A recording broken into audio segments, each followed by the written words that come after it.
Okay, I'm going to show you how to do a different kind of toe that doesn't require a Kitchener, and I'm calling it a drawstring toe finish, but it's not where you just do a toe and drawstring all the stitches together. Okay, it's a little more complex than that, but not as complex as a Kitchener. Okay, what you're going to do is you're going to divide your pegs in half. Okay, and I'm using 28, which means it's going to be 14. Okay, so what I'm going to be doing is I'm going to be splitting it in half. 14 on this half, 14 on this half.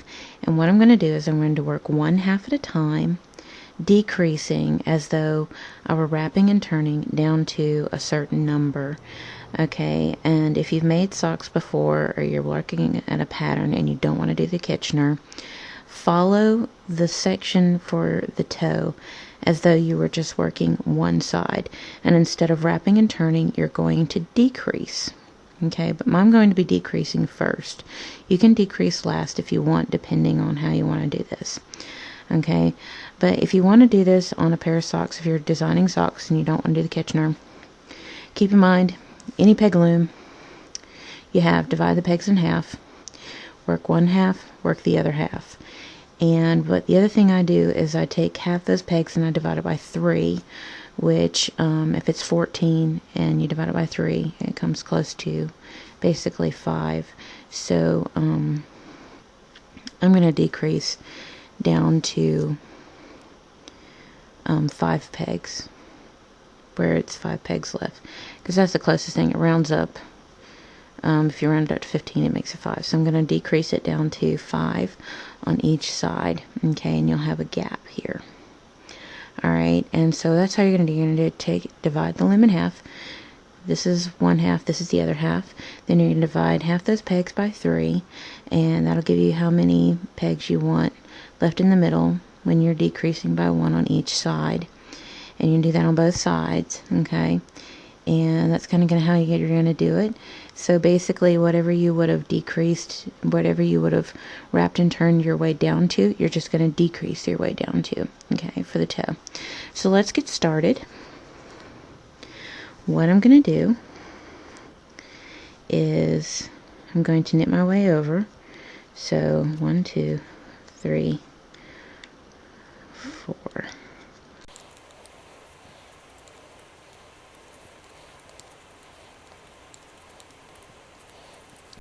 Okay, there's my 14. Now typically I would be wrapping and turning and that kind of thing. I'm going to take stitch 14 and I'm going to move it over 1. Okay. Now I'm going to knit my way back to my starting point. So toss both those loops over.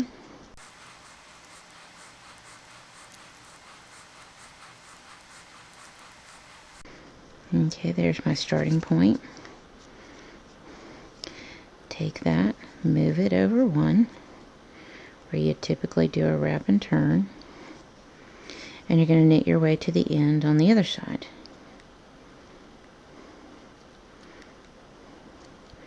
So instead of wrapping and turning, you're decreasing. And this should give you the same number of rows as if you were doing a traditional toe. Okay.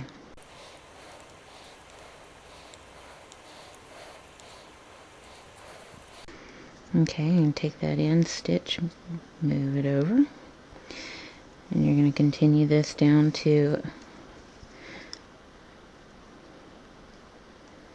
5 pegs, or however many your number is for your particular pattern.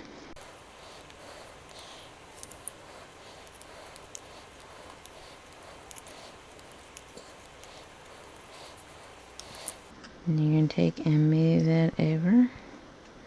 And you're just going to continue to do this until you're down to 5 single stitches, or however much your divided by 3 was, and then we'll go from there.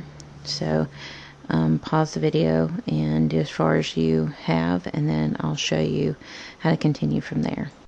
Okay, as you can see, we're down to 5 stitches. Alright, and at this point what you want to do is you want to take and cut you a longer tail. Okay. And now what you want to do is go to the other side, and I'm just going to do a little slip.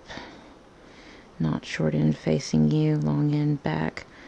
Put your finger in there, push the finger away from you, shove your thumb up in there, grab the long end that's attached, and tighten. That's a slip. Okay. Now what we're going to do is, I like to go from left to right, it's up to you, but I'm going to pull that down like that, and then I'm going to take and get my way over and get started on my decreasing. So once I get all the way over here, I'm going to decrease my first stitch.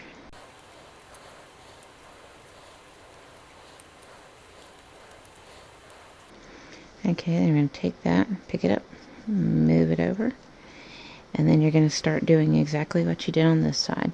And you're going to have it where you're down to 5 stitches, and you're going to cut you a long tail, and then I'll show you how to go from there. Okay, this is what you should have. You'll see a gap. You'll see 5 stitches on this side, 5 stitches on that side. You'll see a tail you cut on one side, and on the opposite side on the other side, you'll see a tail you cut. Okay. Now what you're going to do, because you want to be able to not have all these knots and everything, you want to be able to keep it nice and smooth and clean and everything. So that's the reason why I've done this. Okay, so what you want to do is you want to take this tail, move it to the opposite side. Okay, and you're going to draw string off your stitches. So I just toss it over, pull my tail through. Okay.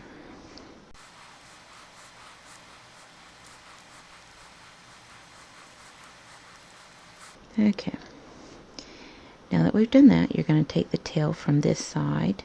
So you're going to leave this tail over here. Okay. You're going to pick this tail up that's on this side, and you're going to take it over, and you're going to draw string off the 5 pegs on this side.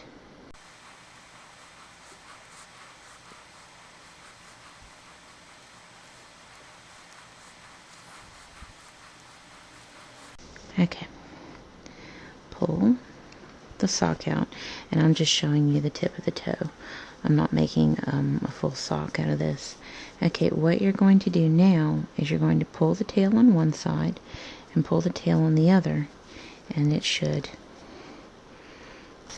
draw string together. Okay.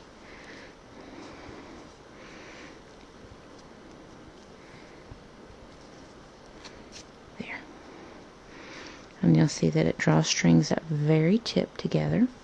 And then what you want to do is you want to take a needle and you want to sew up those gaps in the side. Okay.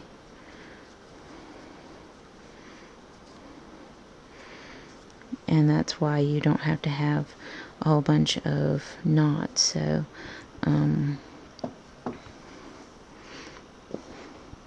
I'll show you a real nice clean way of sewing too, so that when you're done you don't even know that you haven't done a Kitchener practically. Okay, so what I like to do is follow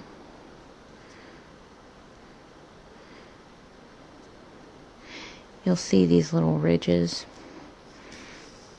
Send the needle through these little ridges. See, there's a ridge and there's a ridge. Line them up nice and neat. And you can do that all the way down, and it gets to a point where you don't even notice it. Okay, and that is the trick, is to get it where you don't even notice it. Okay.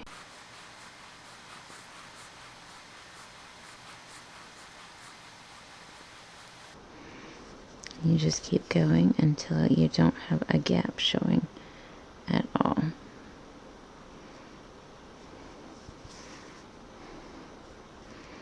I've got one more.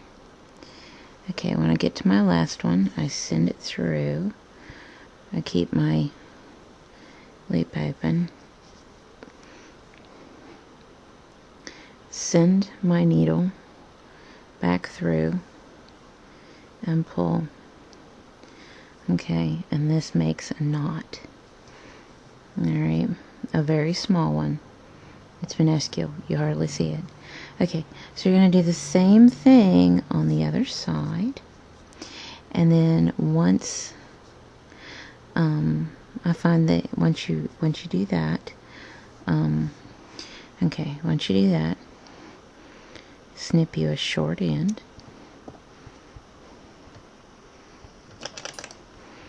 And then you're going to crochet, hook it in there. Okay, and you can see that there it is, and it doesn't even look like you did sew it together.